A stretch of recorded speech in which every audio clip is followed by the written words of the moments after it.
Hi everyone, welcome back to my classroom. ഇന്ന് നമ്മളിവിടെ discuss ചെയ്യാൻ പോകുന്നത് purchase procedure or purchase control. Purchase procedure may differ from firm to firm. However, the basic steps of purchase routine, that is in purchasing a material, are common. ഓരോ ഫേമും ഓരോ രീതിയിലാണ് purchase procedure follow ചെയ്യുന്നതെങ്കിലും common ആയിട്ടുള്ള ചില steps ഉണ്ട്. അതായത് purchase ചെയ്യുന്ന സമയത്ത് ഏതൊക്കെ സ്റ്റെപ്സാണ് കോമൺ ആയിട്ട് ഫോളോ ചെയ്യാറുള്ളത് നമുക്ക് ഡിസ്കസ് ചെയ്യാം. വളരെ ഇമ്പോർട്ടൻ്റ് ആയിട്ടുള്ള ടോപ്പിക്കാണ്. ഇതിൽ നിന്നൊരു എസ്സേ ക്വസ്റ്റ്യനോ ഷോർട്ട് എസ്സേ ക്വസ്റ്റ്യനോ ഒക്കെ എക്സ്പെക്റ്റ് ചെയ്യാവുന്നതാണ്. Okay, first step receiving purchase requisition. Second one inviting quotation or tender. Third one, selecting the supplier. Fourth one, placing purchase order. Fifth one, receiving of materials. Sixth one, inspection of materials. And last one, checking the invoice and making payment. These are the important common steps in purchase procedure. Here, the first step, purchase requisition. It is a formal request to purchase department to purchase material specified in it. It contains particulars of description of material required, date by which material are required, quantity and quality of material requirement, name of requisitioning department, etc. Purchase requisition എന്ന് പറയുന്നത് ഒരു ഫോർമലായിട്ടുള്ളൊരു റിക്വസ്റ്റാണ്. അത് purchasing ഡിപ്പാർട്ട്മെൻറ്റിന് കൊടുക്കുന്ന റിക്വസ്റ്റാണ്. അതിനകത്ത് പറയുന്നത് ആ ഒരു റിക്വസിഷനകത്ത് എത്ര മെറ്റീരിയൽ വേണോ എന്നുള്ള കാര്യം സ്പെസിഫൈ ചെയ്ത് പറയും.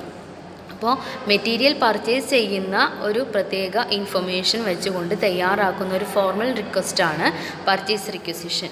അതിനകത്ത് ഏത് ടൈപ്പ് മെറ്റീരിയൽ വേണം, എത്ര ക്വാണ്ടിറ്റി വേണം, ഏത് ക്വാളിറ്റിയുള്ള മെറ്റീരിയൽ, ഏത് ഡേറ്റ്, അതേപോലെ ഏത് ഡിപ്പാർട്ട്മെൻറ്റ്, റിക്വസിഷൻ ഡിപ്പാർട്ട്മെൻറ്റ് എന്ന് പറഞ്ഞാൽ ഏത് ഡിപ്പാർട്ട്മെൻറ്റിനാണോ അത് ആവശ്യം അതെല്ലാം സ്പെസിഫൈ ചെയ്തതായിരിക്കും പർച്ചേസ് റിക്വസിഷൻ എന്ന് പറയുന്ന ആ document.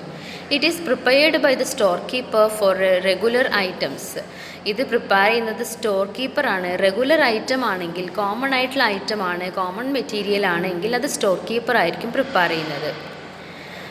And by the department head for the special items. Special ആയിട്ടുള്ള റിക്വയർമെൻ്റ് ആണ്. സ്പെഷ്യൽ മെറ്റീരിയൽ, സ്പെഷ്യൽ ഐറ്റം ആണെങ്കിൽ അതിൻ്റെ റിക്വസിഷൻ കൊടുക്കുന്നത് പർച്ചേസ് ഡിപ്പാർട്ട്മെൻറ്റ് ഹെഡാണ്. അതായത് ഏത് ഡിപ്പാർട്ട്മെൻറ്റിനാണോ സ്പെഷ്യൽ ഐറ്റം ആയിട്ടുള്ള മെറ്റീരിയൽ വേണ്ടത് ആ ഡിപ്പാർട്ട്മെൻ്റ് ആയിരിക്കും പർച്ചേസ് റിക്വസിഷൻ കൊടുക്കുക.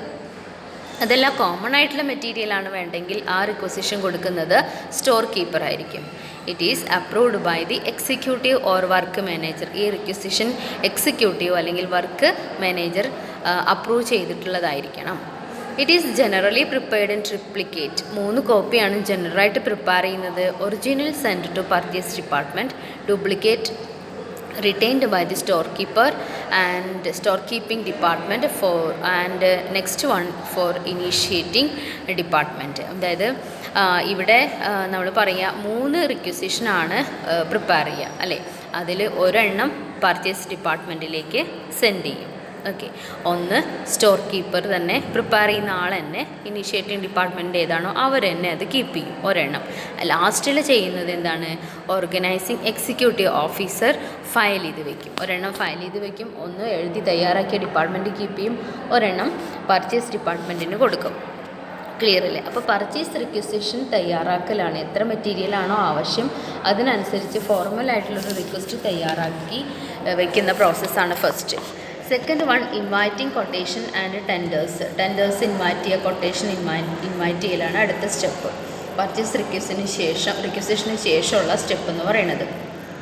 ഇവിടെ purchase department maintain A list of suppliers for every type of material. പലതരം മെറ്റീരിയൽ ഉണ്ടാവും. ഓരോന്നും മേടിക്കുന്നത് ഓരോ സപ്ലയേഴ്സിൽ നിന്നായിരിക്കും. അതുകൊണ്ട് തന്നെ ലിസ്റ്റ് ഓഫ് ഓരോ ടൈപ്പ് ഓഫ് മെറ്റീരിയൽ അവൈലബിൾ ആവുന്ന സപ്ലയേഴ്സിൻ്റെ ഒരു ലിസ്റ്റ് തന്നെ പർച്ചേസ് ഡിപ്പാർട്ട്മെൻറ്റിൻ്റെ അടുത്തുണ്ടായിരിക്കും. അവരതിൽ ബെസ്റ്റ് സപ്ലയറെ സെലക്ട് ചെയ്യുകയാണ് ചെയ്യുക. സെലക്ട് ചെയ്യുന്നതിന് മുന്നേ മെറ്റീരിയലിൻ്റെ ക്വാളിറ്റിയും പ്രൈസും എല്ലാം നോക്കിയതിന് ശേഷമാണ് ഒരു സപ്ലയറെ സെലക്ട് ചെയ്യുന്നത്. ഓക്കെ, ദെൻ അതിനുശേഷം the supplier is selected by issuing tenders inviting price quotation from the suppliers. Tender എന്ന് പറഞ്ഞാൽ എന്താണ്? A tender here spelling mistake, A tender എന്നാണ് ഇതിനകത്തുള്ള ഒരു ടി ഇല്ല കേട്ടോ, ഒരു ടി ഇല്ല. എ ടെൻഡർ എന്നാണ്. ടെൻഡറിൻ്റെ സ്പെല്ലിങ് TENDER. ഓക്കെ, അപ്പോൾ അത് കറക്റ്റ് ചെയ്യാം. എ ടെൻഡർ എന്ന് പറഞ്ഞാൽ it is a written letter or advertisement given in news paper inviting the prospective supplier to quote their lowest price and other terms and conditions. ഇവിടെ tender എന്ന് പറയുന്നത് ഒരു written ലെറ്ററാണ്, അതിലൊരു അഡ്വർടൈസ്മെൻ്റ് ആണ്. അത് ന്യൂസ് പേപ്പറിൽ കൊടുക്കും. അതിനകത്ത് ഇൻവൈറ്റ് ചെയ്യാണ്, സപ്ലയറെ ഇൻവൈറ്റ് ചെയ്യാണ് ചെയ്യുന്നത്. ലോവസ്റ്റ് പ്രൈസിന് ബെറ്റർ ടേംസ് ആൻഡ് കണ്ടീഷൻസിൽ ആരാണോ നമുക്ക് മെറ്റീരിയൽ ഓഫർ ചെയ്യുന്നത് അതിന് വേണ്ടിയിട്ട് നമ്മൾ എന്ത് ചെയ്യുക, ടെൻഡർ ന്യൂസ് പേപ്പറിൽ ഇടുകയാണ് ചെയ്യുന്നത്. ടെൻഡർ ഇട്ട് കഴിഞ്ഞാൽ എന്താ സംഭവിക്കുന്നതെന്ന് വെച്ചാൽ ഈ ഒരു ഇൻവിറ്റേഷനാണിത്. അതായത് ഗുഡ് ക്വാളിറ്റി മെറ്റീരിയൽ ഫെയർ റേറ്റിന് ഗുഡ് ടേംസ് ആൻഡ് കണ്ടീഷൻസിൽ അവൈലബിൾ ആവാൻ വേണ്ടി ന്യൂസ് പേപ്പറിൽ ടെൻഡർ ഇൻവൈറ്റ് ചെയ്യും. ഡിഫറെൻറ്റ് സപ്ലയേഴ്സ് അത് കാണും. അവരെന്ത് ചെയ്യും, ഞങ്ങൾ ഈ പ്രോഡക്റ്റ്സ് ഞങ്ങൾ അവൈലബിൾ ആക്കാം, ഞങ്ങൾ തരാം, ഞങ്ങൾ നിങ്ങൾക്ക് സപ്ലൈ ചെയ്യാം നല്ല ക്വാളിറ്റി മെറ്റീരിയൽ ഫെയർ പ്രൈസിന്. അങ്ങനെ ഒരുപാട് സപ്ലയേഴ്സിൽ നിന്ന് നമുക്ക് എന്ത് ചെയ്യും, ഓർഡർ വരും. ഓർഡർ മീൻസ് ഓർഡറല്ല, ഞങ്ങൾ തരാം എന്നുള്ളൊരു റിക്വസ്റ്റ് വരും. അപ്പോൾ നമ്മൾ കൊട്ടേഷൻ ഇൻവൈറ്റ് ചെയ്യലാണ് രണ്ടാമത്തെ പ്രോസസ്സ് എന്ന് പറയുന്നത്. പർച്ചേസ് ഡിപ്പാർട്ട്മെൻറ്റ് പർച്ചേസ് റിക്വസിഷൻ കിട്ടിക്കഴിഞ്ഞാൽ അടുത്തത് മെറ്റീരിയൽ പർച്ചേസ് ചെയ്യാന്നുള്ള പ്രോസസ്സാണ്. അതിലേക്ക് ബെസ്റ്റ് സപ്ലയറെ, ക്വാളിറ്റിയുള്ള മെറ്റീരിയൽ ഫെയർ പ്രൈസിന് ആരാണോ തരുന്നത് അങ്ങനെയുള്ള ബെസ്റ്റ് സപ്ലയറെ ചൂസ് ചെയ്യാൻ വേണ്ടി ടെൻഡർ എന്ത് ചെയ്യും, news പേപ്പറിലിടും. Next is selecting supplier. On the receipt of quotation, a comparative statement of all the quotations received is prepared to know lowest price or price quotation. അപ്പോൾ നമ്മൾ ടെൻഡർ ഇട്ട് കഴിഞ്ഞാൽ ഒരുപാട് quotations വരും. അതായത് ഈ മെറ്റീരിയൽ ഞങ്ങൾ നിങ്ങൾക്ക് എത്തിച്ചു തരാമെന്ന് പറഞ്ഞിട്ട് ഒരുപാട് സപ്ലയേഴ്സ് നമ്മളെ കോൺടാക്റ്റ് ചെയ്യും. അങ്ങനെ വരുന്ന ഒരുപാട് കൊട്ടേഷൻസിൽ നിന്ന് നമ്മൾ ബെസ്റ്റ് സപ്ലയറെ സെലക്ട് ചെയ്യും. എങ്ങനെയാണ്, ക്വാളിറ്റി നോക്കും, പ്രൈസ് നോക്കും, best terms and conditions offer ചെയ്യുന്നത് നോക്കും. ഇതിലൂടെ നമ്മൾ ബെസ്റ്റ് സപ്ലയറെ കൊട്ടേഷനിൽ നിന്ന് എന്ത് ചെയ്യും, സെൻഡ് ചെയ്യും. ഫേവറബിൾ ആയിട്ടുള്ള ടേംസ് ആൻഡ് കണ്ടീഷൻസ് ആണെങ്കിൽ, നമ്മൾ സാറ്റിസ്ഫൈഡ് ആണെങ്കിൽ ബെസ്റ്റ് സപ്ലയറെ സെലക്ട് ചെയ്യും. ഫോർത്ത് സ്റ്റെപ്പിൽ പ്ലേസിങ് പർച്ചേസ് ഓർഡർ. സപ്ലയറെ നമ്മൾ സെലക്ട് ചെയ്ത് കഴിഞ്ഞാൽ പർച്ചേസ് ഓർഡർ പ്ലേസ് ചെയ്യും. നമുക്ക് എത്ര ക്വാണ്ടിറ്റി മെറ്റീരിയലാണോ വേണ്ടത് അതിനുവേണ്ടി നമ്മൾ പർച്ചേസ് ഓർഡർ പ്രിപ്പയർ ചെയ്യും. It is a written authorization to the supplier to supply specified quality and quantity of material in accordance with terms and conditions agreed upon. അതായത് കൊട്ടേഷൻസിൽ പറഞ്ഞിട്ടുള്ള ടേംസ് ആൻഡ് കണ്ടീഷൻസ് ഒക്കെ അഗ്രീഡാണ്. അതുകൊണ്ട് ഞങ്ങൾക്ക് ഇത്ര മെറ്റീരിയൽ, ഇത്ര ക്വാളിറ്റിയുള്ള ഇത്ര മെറ്റീരിയൽ ഞങ്ങൾക്ക് ആവശ്യമാണെന്ന് പറഞ്ഞ് സപ്ലയർക്ക് അയച്ചു കൊടുക്കുന്ന ഒരു ഫോർമൽ റിട്ടൺ ആയിട്ടുള്ള ഒരു റിക്വസ്റ്റാണ് പർച്ചേസ് ഓർഡർ എന്ന് പറയുന്നത്. It contain information regarding name and address of purchaser. Purchase ചെയ്യാൻ പോകുന്ന സ്ഥാപനത്തിൻ്റെ നെയിമും അഡ്രസ്സും ഉണ്ടായിരിക്കും. ആൻഡ് സപ്ലയറുടെ നെയിമും അഡ്രസ്സും ഉണ്ടായിരിക്കും. ക്വാണ്ടിറ്റി എത്രയാണ് വേണ്ടത് എന്നുണ്ടായിരിക്കും. ഡേറ്റ് ഉണ്ടായിരിക്കും. പ്ലേസ് ഓഫ് ഡെലിവറി ഉണ്ടായിരിക്കും. ടേംസ് ഓഫ് പേയ്മെൻറ്റും ഉണ്ടായിരിക്കും. ഏത് രീതിയിലുള്ള പേയ്മെൻറ്റാണ് കൊടുക്കുന്നത് എന്നുള്ളത് സ്പെസിഫൈ ചെയ്യും. ഇത്രയും കാര്യങ്ങൾ ഇൻക്ലൂഡ് ചെയ്തിട്ടുള്ള ഒരു ഫോർമലായിട്ടുള്ള റിട്ടേൺ ആയിട്ടുള്ള ഒരു റിക്വസ്റ്റാണ് പർച്ചേസ് ഓർഡർ. പർച്ചേസ് ഓർഡർ ഈ സൈൻഡ് ബൈ പർച്ചേസ് മാനേജർ. അത് സൈൻ ചെയ്യുന്നത് പർച്ചേസ് മാനേജർ ആയിരിക്കും. ജനറലി 5 കോപ്പിയാണ് പ്രിപ്പയർ ചെയ്യുന്നത്. Original send to the supplier. അതിൽ ഒറിജിനൽ കോപ്പി സപ്ലയർക്ക് അയച്ചു കൊടുക്കും. 1 copy send to stores department. ഒരു കോപ്പി സ്റ്റോഴ്സ് ഡിപ്പാർട്ട്മെൻറ്റിലേക്ക് കൊടുക്കണം. ഒരു കോപ്പി റിസീവിങ് ഡിപ്പാർട്ട്മെൻറ്റിലേക്ക് കൊടുക്കണം. കാരണം റിസീവിങ് ഡിപ്പാർട്ട്മെൻറ്റിൻ്റെ ആളുടെ അടുത്താണ് ഗൂഡ്സ് എത്തുന്നത് അല്ലേ. അപ്പോൾ അവരാണത് ചെക്ക് ചെയ്തിട്ട് അകത്തേക്ക് വിടുന്നത്. അപ്പോൾ റിസീവിങ് ഡിപ്പാർട്ട്മെൻറ്റിനും ഒരു കോപ്പി കൊടുക്കണം. And 1 copy send to cost accounting department. ഇത് റെക്കോർഡിക്കലി ഇത്ര രൂപയുടെ സാധനം വാങ്ങിച്ചിട്ടുണ്ട് എന്ന് അറിയണമെന്നുണ്ടെങ്കിൽ, ഓർഡർ ചെയ്തിട്ടുണ്ടെന്ന് അറിയണമെന്നുണ്ടെങ്കിൽ കോസ്റ്റ് അക്കൗണ്ടിങ് ഡിപ്പാർട്ട്മെൻറ്റിൽ കാണിക്കണം. അവർക്കത് റെക്കോർഡ് ചെയ്ത് വെക്കണം. 1 copy is retained by the purchase department for future reference. ഒരു കോപ്പി പർച്ചേസ് ഡിപ്പാർട്ട്മെൻറ്റ് തന്നെ എടുത്തു വയ്ക്കും. ഭാവിയിൽ എന്തെങ്കിലും റെഫറൻസിന് വേണ്ടിയിട്ട്, ഡോക്യുമെൻറ്റേഷന് വേണ്ടിയിട്ട് എടുത്തു വയ്ക്കും. ഓക്കെ, അങ്ങനെ 5 കോപ്പിയാണ് പർച്ചേസ് ഓർഡർ പ്രിപ്പയർ ചെയ്യുന്നത്. Then receiving of material. അടുത്തത് മെറ്റീരിയൽ റിസീവ് ചെയ്യുന്ന പ്രോസസ്സാണ്. ഇവിടെ in small concern responsibility of receiving and inspection of material is entrusted to store keeper. ചെറിയൊരു ഫേമാണ് എന്നുണ്ടെങ്കിൽ അവിടെ മെറ്റീരിയൽ വാങ്ങിക്കുന്നതും ചെക്ക് ചെയ്യുന്നതും ഇൻസ്പെക്ട് ചെയ്യുന്നതും ഒക്കെ സ്റ്റോർ കീപ്പർ ആയിരിക്കും. But in the case of a large concern, വലിയൊരു ഓർഗനൈസേഷൻ ആണെങ്കിൽ there will be a separate living department, receiving department to receive the material. അതായത് ഇവിടെ വലിയൊരു ഓർഗനൈസേഷൻ ആണെങ്കിൽ അവിടെ ഒരു വലിയൊരു റിസീവിങ് എന്നാണ് കേട്ടോ, ലിവിങ് അല്ല, റിസീവിങ് ഡിപ്പാർട്ട്മെൻ്റ് ആണ്. അപ്പോൾ അവിടെ റിസീവിങ് ഡിപ്പാർട്ട്മെൻറ്റ് ഉണ്ടായിരിക്കും എന്തിന്, മെറ്റീരിയൽ റിസീവ് ചെയ്യാനായിട്ട്. After taking delivery of course receiving clerk verify the content of package.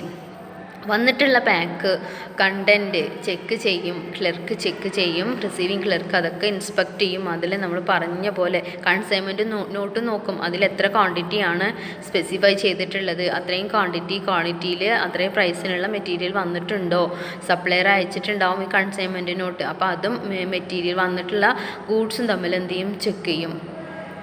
Okay, then check ചെയ്തതിന് ശേഷം മാത്രമാണ് മെറ്റീരിയൽ റിസീവ് ചെയ്യുന്നത്. ഈ enters the date and quantity received, conditions of goods etcetera. അതായത് അദ്ദേഹം ഇത് ചെക്ക് ചെയ്തതിന് ശേഷം അതിനകത്ത് എത്ര ക്വാണ്ടിറ്റി മെറ്റീരിയലാണോ റിസീവ് ചെയ്തത്, കൺസൈൻമെൻറ്റ് നോട്ടിൽ എത്ര ഡേറ്റ് എഴുതിയിട്ടുണ്ടാവും, ക്വാണ്ടിറ്റി എഴുതിയിട്ടുണ്ടാവും, രണ്ടും തമ്മിൽ ചെക്ക് ചെയ്യും. എന്തെങ്കിലും ഡാമേജ് ഉണ്ടോ, ഷോർട്ടേജ് ഉണ്ടോ എന്നൊക്കെ നോക്കും. അതൊക്കെ നോക്കിയിട്ട് കൺസൈൻമെൻറ്റ് നോട്ടിൽ പ്രത്യേകമായിട്ട് അത് നോട്ട് ചെയ്യും.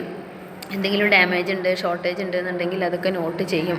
ദെൻ അതിൻ്റെ കോപ്പി പ്രിപ്പയർ ചെയ്തിട്ടുള്ള ഒറിജിനൽ കോപ്പി ഓഫ് കൺസൈൻമെൻറ്റ് നോട്ടീസിൻ്റെ ഒറിജിനൽ കോപ്പി ഉണ്ടായിരിക്കും. അതേപോലെ തന്നെ സ്റ്റോഴ്സ് ഡിപ്പാർട്ട്മെൻറ്റ് അതേപോലെ ഒരു കോപ്പി സ്റ്റോഴ്സ് ഡിപ്പാർട്ട്മെൻറ്റിന് കൊടുക്കും. And 2 copies return to supplier, വേറൊരു കോപ്പി എന്ത് ചെയ്യും, സപ്ലയർക്ക് റിട്ടേൺ ചെയ്യും, തിരിച്ച് കൊടുക്കുകയും ചെയ്യും. Okay, then a goods received note prepare ചെയ്യും. എന്താണ് ഈ ഗൂഡ്സ് റിസീവ്ഡ് നോട്ട്, അത് പ്രത്യേകം ശ്രദ്ധിക്കണം. ഗൂഡ്സ് റിസീവ്ഡ് നോട്ടിനെ നമ്മൾ മെറ്റീരിയൽ റിസീവ്ഡ് നോട്ട് എന്നും കൂടെ വിളിക്കും. ആഫ്റ്റർ വെരിഫിക്കേഷൻ ഓഫ് മെറ്റീരിയൽ വന്നു കഴിഞ്ഞാൽ റിസീവിംഗ് ഡിപ്പാർട്ട്മെൻറ്റ് റിസീവ് ചെയ്യണതിൻ്റെ മുന്നേ അത് വെരിഫൈ ചെയ്യുമല്ലോ. After verification of material receiving clerk will prepare A report. ഈ വെരിഫിക്കേഷന് ശേഷം റിസീവിംഗ് ക്ലർക്ക് എന്ത് ചെയ്യും, ഒരു റിപ്പോർട്ട് തയ്യാറാക്കും, ഒരു ഡോക്യുമെൻ്റ് തയ്യാറാക്കും. അതിനെയാണ് മെറ്റീരിയൽ റിസീവ്ഡ് നോട്ട്, അതല്ലെങ്കിൽ ഗൂഡ്സ് റിസീവ്ഡ് നോട്ട് എന്ന് പറയുന്നത്. It is a statement prepared by the receiving department. ഇതൊരു സ്റ്റേറ്റ്മെൻ്റ് ആണ്, പ്രിപ്പയർ ചെയ്യുന്നത് റിസീവിംഗ് ഡിപ്പാർട്ട്മെൻ്റ് ആണ്. Showing the details of material or goods received, അതിനകത്ത് കാണിക്കുന്നത് എത്ര മെറ്റീരിയൽ വാങ്ങി എന്നുള്ളതിൻ്റെ ഫുൾ ഡീറ്റെയിൽസും അതിനകത്ത് കാണിക്കും. It contain date or receipt of material, എന്നാണോ റിസീവ് ചെയ്ത മെറ്റീരിയൽ ആ ഡേറ്റ് അതിനകത്ത് സ്പെസിഫൈ ചെയ്യും. ക്വാണ്ടിറ്റി ഓഫ് മെറ്റീരിയൽ റിസീവ്ഡ്, എത്ര ക്വാണ്ടിറ്റി, എത്ര kg, എത്ര ടണ്ണാണ് നമ്മൾ റിസീവ് ചെയ്തതെന്നുള്ള അതിനകത്ത് നോട്ട് ചെയ്യും. Conditions of material received note ചെയ്യും. നെയിം ഓഫ് ദി സപ്ലയർ, ഇത്രയും കാര്യങ്ങൾ ഗുഡ്സ് റിസീവ്ഡ് നോട്ടിലുണ്ടായിരിക്കും. അത് റിസീവിംഗ് ഡിപ്പാർട്ട്മെൻറ്റ്, റിസീവിംഗ് ക്ലർക്കാണ് പ്രിപ്പയർ ചെയ്യുന്നത്. ഇതിനെ മെറ്റീരിയൽ റിസീവ്ഡ് നോട്ട് എന്നുകൂടെ വിളിക്കാറുണ്ട്. ഓക്കെ, ഇത് 5 കോപ്പിയാണ് പ്രിപ്പയർ ചെയ്യുക. ഒറിജിനൽ ചെയ്യുന്നത് പർച്ചേസ് ഡിപ്പാർട്ട്മെൻറ്റിന് കൊടുക്കും. Okay, 1 copy store keeper keep ചെയ്യും, 1 കോപ്പി ഇൻസ്പെക്ഷൻ ഡിപ്പാർട്ട്മെൻറ്റ് കീപ്പ് ചെയ്യും, 1 കോപ്പി കോസ്റ്റ് അക്കൗണ്ടിങ് ഡിപ്പാർട്ട്മെൻറ്റിന് കീപ്പ് ചെയ്യണം. ലാസ്റ്റ് കോപ്പി റിസീവിംഗ് ഡിപ്പാർട്ട്മെൻറ്റ് തന്നെ റിറ്റെയിൻ ചെയ്യും. ഓക്കെ, ഇങ്ങനെ 5 കോപ്പീസാണ് ഇതിൻ്റെ പ്രിപ്പയർ ചെയ്യുന്നത്. അടുത്ത സ്റ്റേജ് എന്ന് പറയുന്നത് ഇൻസ്പെക്ഷൻ ഓഫ് മെറ്റീരിയലാണ്.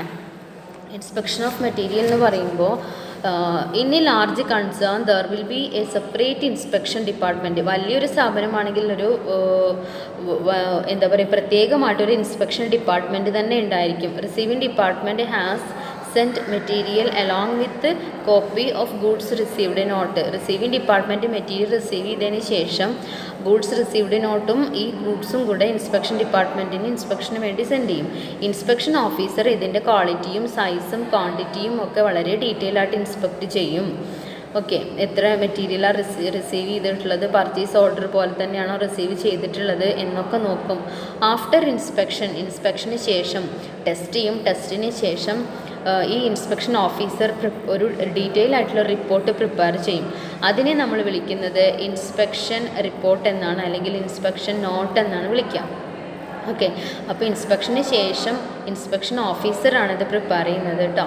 ആ റിപ്പോർട്ടിനകത്ത് quality, quantity accepted, quantity rejected ഇതൊക്കെ കാണിക്കും. ഇൻസ്പെക്ഷന് ശേഷം എത്ര ക്വാണ്ടിറ്റിയുള്ള മെറ്റീരിയലാണ് റിസീവ് ചെയ്തതെന്നും എത്രയാണ് നമ്മൾ റിജക്റ്റ് ചെയ്തതിൽ ചെയ്തതായിട്ടുള്ളതോ അല്ലെങ്കിൽ മറ്റെന്തെങ്കിലും പ്രോബ്ലം കൊണ്ട് അവോയ്ഡ് ചെയ്യേണ്ടതായിട്ടുണ്ടെങ്കിൽ അത് റിട്ടേൺ ചെയ്യണ്ടേ, അപ്പോൾ റിജക്റ്റ് ചെയ്തത് എത്രയാണെന്നുള്ളതൊക്കെ പ്രത്യേകമായിട്ട് ഇൻസ്പെക്ഷന് ശേഷം നോട്ട് ചെയ്യും. അതുകൊണ്ട് 3 കോപ്പി പ്രിപ്പയർ ചെയ്യും. അതായത് ഇൻസ്പെക്ഷൻ റിപ്പോർട്ടിൻ്റെ 3 കോപ്പിയാണ് പ്രിപ്പയർ ചെയ്യുക. ഒറിജിനൽ സപ്ലയർക്ക് കൊടുക്കും, ഒരെണ്ണം സ്റ്റോർ കീപ്പർ കൊടുക്കും, ആൻഡ് ഒന്ന് ഫയൽ ചെയ്യാനായിട്ട് ഇൻസ്പെക്ഷൻ ഡിപ്പാർട്ട്മെൻറ്റ് വെക്കുകയും ചെയ്യും. ഓക്കെ, ഇത്രയും കാര്യങ്ങളാണ് ഇൻസ്പെക്ഷനിൽ വരുന്നത്. And last one, checking the invoice and making payment. ഇവിടെ ലാസ്റ്റ് സ്റ്റെപ്പിൽ പർച്ചേസ് പ്രൊസീജിയറിൻ്റെ ഏറ്റവും എൻഡിലെത്തി. ഇവിടെ ചെയ്യുന്നത് supplier send invoice in respect of material supplied. Material supply ചെയ്തതിൽ എത്ര അതിൻ്റെ ഇൻവോയ്സ് വെച്ച് സപ്ലയർ സെൻഡ് ചെയ്തിട്ടുണ്ടാവും, എത്ര രൂപയുടെ മെറ്റീരിയലാണ് സെൻഡ് ചെയ്തതെന്നുള്ളത്. It contain details regarding material supplied and amount to be paid for it. എത്ര മെറ്റീരിയലാണോ സപ്ലൈ ചെയ്തിട്ടുള്ളത് അതിന് എത്ര രൂപയാണോ കൊടുക്കേണ്ടത് എന്നുള്ളത് ഇൻവോയ്സിൽ ക്ലിയർ ആയിരിക്കും. On the receipt of invoice purchase department clerk check. അത് കിട്ടിക്കഴിഞ്ഞാൽ പർച്ചേസ് ഡിപ്പാർട്ട്മെൻറ്റിൽ ക്ലർക്ക് അത് ചെക്ക് ചെയ്യും. And compare invoice with purchase order, goods received note, inspection note. ഈ നോട്ടുകളൊക്കെ ആയിട്ട് കമ്പയർ ചെയ്യും. പർച്ചേസ് ഓർഡറും ഗുഡ്സ് റിസീവ്ഡ് നോട്ടും ഇൻസ്പെക്ഷൻ നോട്ടായിട്ട് കമ്പയർ ചെയ്യും. റിജക്ഷനോ കാര്യങ്ങളോ എന്തെങ്കിലുമൊക്കെ ഉണ്ടോ, പറഞ്ഞ സാധനങ്ങൾ തന്നെയല്ലേ വന്നിട്ടുള്ളതെന്നൊക്കെ ചെക്ക് ചെയ്ത് തന്നെ ഡോക്യുമെൻറ്റ്സ് അല്ലേ, അതൊക്കെ വെരിഫൈ ചെയ്യും, കമ്പയർ ചെയ്യും. If everything is in order and correct invoice is approved by the purchase manager. എല്ലാം കറക്റ്റായി കഴിഞ്ഞാൽ പർച്ചേസ് മാനേജർ അത് അപ്രൂവ് ചെയ്യും. ആൻഡ് അത് കോസ്റ്റ് അക്കൗണ്ടിങ് ഡിപ്പാർട്ട്മെൻറ്റിന് സെൻഡ് ചെയ്ത് കൊടുക്കും പേയ്മെൻറ്റിന് വേണ്ട പ്രൊസീജിയേഴ്സ് ചെയ്യാനായിട്ട്. ഓക്കെ, അപ്പോൾ ഇത്രയും കാര്യങ്ങളാണ്, ഇത്രയും സ്റ്റെപ്സാണ് പർച്ചേസ് പ്രൊസീജിയറിൽ വരുന്നത്. ഇതിനകത്ത് നിങ്ങൾക്ക് എന്തെങ്കിലും ഡൗട്ട് തോന്നുകയാണെങ്കിൽ ചോദിക്കാം. വളരെ ഇമ്പോർട്ടൻ്റ് ആയിട്ടുള്ള പോർഷനാണ്, നന്നായി പഠിക്കുക. Okay, thank you.